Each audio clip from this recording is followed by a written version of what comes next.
ആരോടാണ് അക്കൗണ്ടബിൾ ആയിരിക്കേണ്ടത്? നമ്മുടെ ഡൗൺലൈൻസിനോട്, നമ്മുടെ ടീമിനോട് നമ്മൾ അക്കൗണ്ടബിൾ ആയിരിക്കണം. കാരണം എന്താണെന്നറിയോ, അതിനകത്ത് പ്രധാനപ്പെട്ട ഒരു കാരണം കൂടിയുണ്ട്. They have invested their dreams in you എന്നുള്ളതാണ്. അവരുടെ സ്വപ്നങ്ങൾ അവർ നിക്ഷേപിച്ചിരിക്കുന്നത് നിങ്ങളുടെ പക്കലാണ്.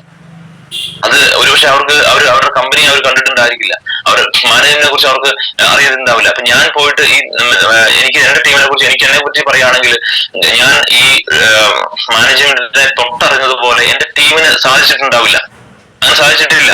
കാരണം ഞാനും എന്റെ ഗ്രേറ്റ് അപ്ലൈൻ ലീഡർ ഉണ്ണികൃഷ്ണൻ സാറും കൂടെ ചേർന്നിട്ടാണ് ഞങ്ങൾ ഈ മാനേജ്മെന്റിനെ പറ്റി ഒന്ന് അറിയാൻ, അവരുടെ വിഷൻ എന്താണ്, അവരുടെ മിഷൻ എന്താണ്, അവരുടെ പ്രതീക്ഷകൾ എന്താണ്, ഈ ബിസിനസ്സിൽ അവരുടെ ഫോക്കസ് എത്രമാത്രമാണ്, ഇതൊക്കെ അറിയാനായിട്ട് ഞങ്ങളാണ് നേരിട്ട് പോയത്. അപ്പൊ എന്റെ ടീം അത് അനുഭവിച്ചിട്ടില്ല, അങ്ങനെ തൊട്ടറിഞ്ഞിട്ടില്ല എന്ന് എനിക്കറിയാം. പക്ഷെ അവർക്ക് അത് തൊട്ടറിയാനായിട്ടുള്ള ഒരു അവസരം കൊടുക്കേണ്ടതും ഞാൻ തന്നെയാണ്.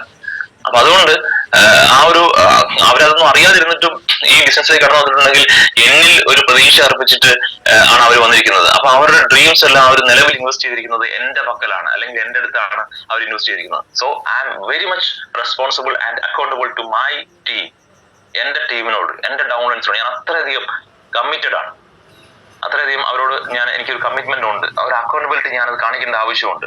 കാരണം അവരുടെ സക്സസ് എന്ന് പറയുന്നത് എന്റെ സക്സസിന് ഏറ്റവും വലിയ കാരണമായിട്ട് മാറുന്നതാണ്. അപ്പൊ അതുകൊണ്ട് സ്വാഭാവികമായിട്ടും മനസ്സിലാക്കേണ്ടത്, ഇപ്പൊ പുതുതായിട്ട് വന്നിരിക്കുന്ന ഫ്രഷേഴ്സ് ആയിട്ടുള്ള ആൾക്കാർ ഒന്ന് ചിന്തിക്കുക, നിങ്ങൾക്ക് ഈ ബിസിനസ്സിൽ വിജയിക്കണം എന്നുണ്ടെങ്കിൽ നിങ്ങളുടെ കൂടെ വന്നവരെ വിജയിപ്പിക്കുക എന്നുള്ളത് മാത്രമാണ് ഏക പോംവഴി. അത് മാത്രമാണ് ഏക പോംവഴി. അതിനുള്ള ഒരു സൊല്യൂഷൻ അതാണ്. അതുകൊണ്ട് അങ്ങനെ ആ ഒരു ടീമിനെ അവിടെയുള്ളതായിരിക്കുന്ന അക്കൗണ്ടബിലിറ്റി നമുക്കുണ്ടെങ്കിൽ മാത്രമേ ഡെയിലി ലൈഫിൽ, ഡേ ടു ഡേ നമ്മളുടെ പ്രോഗ്രസ് ചെക്ക് ചെയ്യുള്ളൂ, നമ്മളുടെ ടീമിന്റെ പെർഫോമൻസ് നമ്മൾ ഇവാലുവേറ്റ് ചെയ്യുള്ളൂ, അവരോട് എഫക്റ്റീവായിട്ട് നമ്മൾ സംസാരിക്കുകയുള്ളൂ, അവരുടെ പ്രൊഡക്ടിവിറ്റിയെ പറ്റി നമ്മൾ ബോധേഡ് ആവുകയുള്ളൂ, അവരുടെ ഓരോ ഡ്രീംസും അച്ചീവ് ആകുന്നതിനെ പറ്റി നമ്മൾ പ്രതീക്ഷയോടെ നമ്മൾ ഓരോ ദിവസവും എണ്ണി നമ്മൾ കാത്തിരിക്കും. അപ്പൊ ഇതിന് കുറെ കാര്യങ്ങളായിട്ട് നമുക്ക് റിലേറ്റ് ചെയ്യാനായിട്ടുണ്ട് ഈ അക്കൗണ്ടബിലിറ്റിയെ പറ്റി പറയുമ്പോൾ. ഒരു കുഞ്ഞിനെ വളർത്തുന്ന അമ്മ അല്ലെങ്കിൽ അച്ഛൻ അല്ലെങ്കിൽ പാരന്റ്സ്, ആ കുഞ്ഞിനെ പറ്റിയുള്ള അവരുടെ പ്രതീക്ഷകളുടെ ഒരു ലോകം എന്ന് പറയുന്നത് അത് വലിയതാണ്, ഒരുപാട് വലുതാണ്. അപ്പൊ അവര് ചിന്തിക്കുന്നതും സ്വപ്നം കാണുന്നതും അവര് ആഗ്രഹിക്കുന്നതും അവരുടെ പ്രതീക്ഷകളും എല്ലാം ഈ കുഞ്ഞിനെ ചുറ്റിപ്പറ്റിയാണ്. അവൻ ഏത് ലെവലിലേക്ക് വളർന്നു, അല്ലെങ്കിൽ അവള് ഏത് ലെവലിലേക്ക് അവര് വളരുന്നുണ്ട്, അല്ലെങ്കിൽ അവർക്ക് അതിനുള്ളതായിരിക്കുന്ന അവരുടെ ഓരോ ദിവസവും അവരുടെ ഓരോ കാര്യങ്ങൾ എങ്ങനെയാണ് സംഭവിക്കുന്നത്, അവർക്ക് ഓരോ കാര്യങ്ങളുള്ള അപ്രോച്ച് എന്താണ്, അവരുടെ ആറ്റിറ്റ്യൂഡ് എന്താണ് ഓരോ കാര്യങ്ങളിലും, അവരുടെ ബുദ്ധി എങ്ങനെയാണ് വികസിക്കുന്നത്, അവരുടെ ചിന്തകൾ എങ്ങനെയാണ് വലുതാവുന്നത്, ഇങ്ങനെ ഇതെല്ലാം അവർ സസൂക്ഷ്മം വീക്ഷിച്ചുകൊണ്ടിരിക്കുകയാണ്.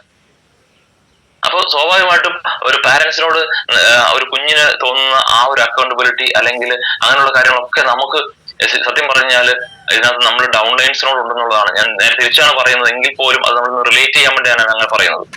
അപ്പോ പാരന്റ്സ് എത്രമാത്രം അതിനകത്ത് അവരുടെ പ്രതീക്ഷകൾ വലുതാകുന്നത് നോക്കി, കുഞ്ഞിനോട് വലുതാകുന്ന നോക്കിയിരിക്കുന്നത് പറഞ്ഞതുപോലെ തന്നെ ശരിക്കും പറഞ്ഞാല് നമ്മളുടെ ഡൗൺലൈൻസിനോട് അല്ലെ ടീമിനോട് നമ്മൾ നോക്കിയിരിക്കുന്നത് സത്യം പറഞ്ഞാൽ ആ രീതിയിലാണ്. കാരണം അവരുടെ പ്രതീക്ഷകൾ, അവരുടെ ആ ഒരു സ്വപ്നങ്ങളൊക്കെ ഇതിനകത്തൂടെ പൂവണിയുന്നത് നോക്കിയിരിക്കുകയാണ് ആസ് എൻ അപ്ലൈൻ.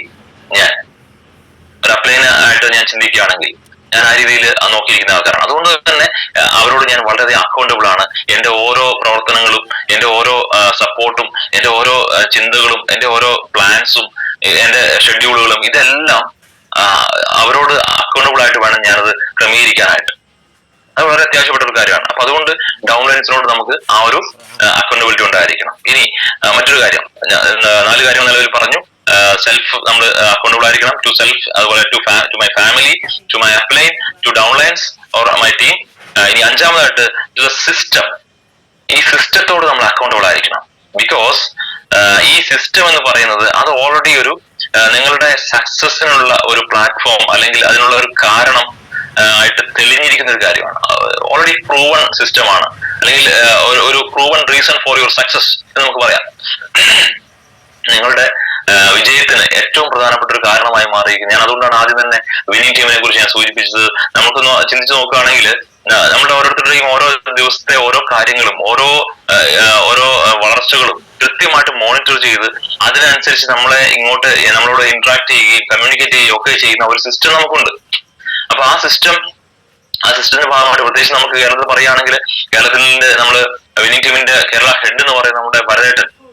അപ്പൊ എനിക്ക് പേഴ്സണലായിട്ട് എക്സ്പീരിയൻസ് ചെയ്യാൻ പറ്റുന്ന വെച്ചാൽ ഈച്ച് ആൻഡ് എവറി മൊമെന്റ് അദ്ദേഹത്തിന്റെ ചിന്തകളും അദ്ദേഹത്തിന്റെ ആഗ്രഹങ്ങളും അദ്ദേഹം തന്നെ അത് പല സമയത്ത് പറഞ്ഞിട്ടുണ്ട്. അദ്ദേഹത്തിന് ആ ഒരു സ്വർഗത്തിലേക്ക് പോകേണ്ട ഒരു അവസ്ഥ, അല്ലെങ്കിൽ ആ രീതിയിൽ അദ്ദേഹത്തിന് ഒരു അനുഭവം എക്സ്പീരിയൻസ് ഉണ്ടായി എന്ന് പറയുമ്പോൾ അവിടെ പറയുന്ന ഒരു കാര്യമുണ്ട്, നിങ്ങൾ നിങ്ങളുടെ ആഗ്രഹങ്ങളെ പൂർത്തീകരിക്കാതെയാണ് ഇങ്ങോട്ടേക്ക് വന്നിരിക്കുന്നത്, അതുകൊണ്ട് സ്വർഗത്തിൽ പോകാൻ പറ്റില്ല എന്ന് പറയുന്ന ഒരു കാര്യമുണ്ട്. ഒരുപക്ഷെ നിങ്ങൾ പലരും കേട്ടിട്ടുണ്ടാവും. എന്തുകൊണ്ടാണ് നിങ്ങൾ ഇങ്ങനെ പ്രാർത്ഥിച്ചുകൊണ്ട് നടക്കുന്നുണ്ടായിരുന്നല്ലോ, 1000 crowns എന്ന് പ്രാർത്ഥിച്ചുകൊണ്ട് നടക്കുന്നുണ്ടായിരുന്നല്ലോ എന്ന് പറയുന്ന ഒരു കാര്യമുണ്ട്. അപ്പൊ ആ രീതിയിൽ ഒരുപക്ഷെ പലരും കേട്ടിട്ടുള്ള ആൾക്കാരൊക്കെ ഇവിടെ ഉണ്ടാവും. അദ്ദേഹം അത് പറയാറുണ്ട്. അപ്പൊ അതുകൊണ്ട് അദ്ദേഹത്തെ തിരിച്ച് ഭൂമിയിലേക്ക് അയച്ചു എന്നാണ് അദ്ദേഹം പറയുന്നത്. ഒന്ന് ആലോചിച്ച് നോക്കുക സുഹൃത്തുക്കളെ, നമ്മളുടെ ഈ പറഞ്ഞ രീതിയിലുള്ളതായിരിക്കുന്ന ഓരോ വളർച്ചകളും കൃത്യമായിട്ട് മോണിറ്റർ ചെയ്യാനായിട്ട് ഒരു സിസ്റ്റം, ആ സിസ്റ്റത്തിന്റെ ഭാഗമായിട്ട് ഇങ്ങനെയുള്ള ചില ആളുകൾ വളരെ വിശാലമായ വീക്ഷണത്തിൽ വളരെ കാര്യമായിട്ട് ഏറ്റവും സ്പെസിഫിക് ആയിട്ട് ഓരോരുത്തരെ ഇൻഡിവിജ്വൽ ആയിട്ട് ശ്രദ്ധിക്കുകയും അവരുടെ വളർച്ച ഉറപ്പാക്കുകയും ചെയ്യാനായിട്ട് നമുക്ക് വേണ്ടിയിട്ട് അഹോരാത്രം നമ്മളെ കാത്തിരിക്കുന്ന, അല്ലെങ്കിൽ നമുക്ക് വേണ്ടിയിട്ട് പ്രയത്നിക്കുകയും നമ്മൾ സപ്പോർട്ട് ചെയ്യുകയും ചെയ്യുന്നതായിരിക്കുന്ന നമ്മുടെ അപ്ലൈൻ അല്ലെങ്കിൽ നമ്മുടെ സിസ്റ്റത്തിന്റെ ഭാഗമായിട്ടുള്ള നമ്മുടെ ലീഡർഷിപ്പ്, നമ്മുടെ മെന്റേഴ്സ്. ഇതൊക്കെയാന്ന് വെച്ചാൽ വളരെയധികം നമുക്ക് ഒരു വലിയ പ്രചോദനമായിട്ട് മാറേണ്ട കാര്യങ്ങളാണ്. അതുകൊണ്ട് ഞാൻ പറഞ്ഞത് നമ്മുടെ സിസ്റ്റത്തോട് നമ്മൾ 100% നമുക്ക് അക്കൗണ്ടബിലിറ്റി കാണിക്കേണ്ട ആവശ്യമുണ്ട്. കാരണം ഈ സിസ്റ്റം നമ്മളെ ആ രീതിയിൽ സപ്പോർട്ട് ചെയ്യുന്നുണ്ട്. നമ്മളൊന്ന് ചിന്തിച്ച് നോക്കുക, ഇന്ത്യയിൽ തന്നെ വെസ്റ്റേജിലെ ഏറ്റവും ഫാസ്റ്റസ്റ്റ് ഗ്രോത്ത് മേക്ക് ചെയ്യുന്ന ഒരു ഓർഗനൈസേഷൻ ആണ് വിന്നിംഗ് ടീം എന്ന് പറയുന്നത്, ഒരു ലീഡർഷിപ്പ് ആണ് വിന്നിംഗ് ടീം എന്ന് പറയുന്നത്. അപ്പൊ ആ വിന്നിംഗ് ടീമിന്റെ ഒരു സിസ്റ്റം അത്രമാത്രം പ്രൂവൺ ആണ്, ഒരു സംശയം വേണ്ട.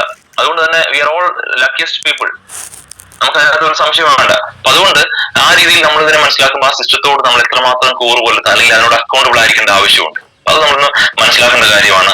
ആ സിസ്റ്റത്തിന് നമുക്ക് നമ്മുടെ വിജയത്തിന് കാരണമായിട്ട് മാറുന്നത് ഈ സിസ്റ്റം ആയതുകൊണ്ട് we are accountable to the system. Okay, ഇനി ആറാമതായിട്ട് വീണ്ടും നമ്മൾ നോക്കുകയാണെങ്കിൽ, സമയം കുറവായതുകൊണ്ട് ഞാൻ വേഗത്തിൽ നമുക്ക് പോവുകയാണ്. ഇനി ഇത് നെക്സ്റ്റ് ഒരു സെഷനിൽ കുറച്ചുകൂടി നന്നായിട്ട് കൈകാര്യം ചെയ്യാൻ പറ്റുമെന്ന് ഞാൻ വിചാരിക്കുകയാണ്, കുറച്ച് സമയം എടുത്തിട്ട്. അപ്പോൾ ഈ സമയത്ത് രാവിലെ നമുക്ക് കൃത്യമായിട്ട് ഈ ഒരു കുറഞ്ഞ സമയം കൊണ്ട് നമുക്ക് ഇത്തരത്തിൽ ഒരു പ്ലാറ്റ്ഫോമിലൂടെ പല കാര്യങ്ങളും പഠിക്കുകയും മനസ്സിലാക്കുകയൊക്കെ ചെയ്യുമ്പോൾ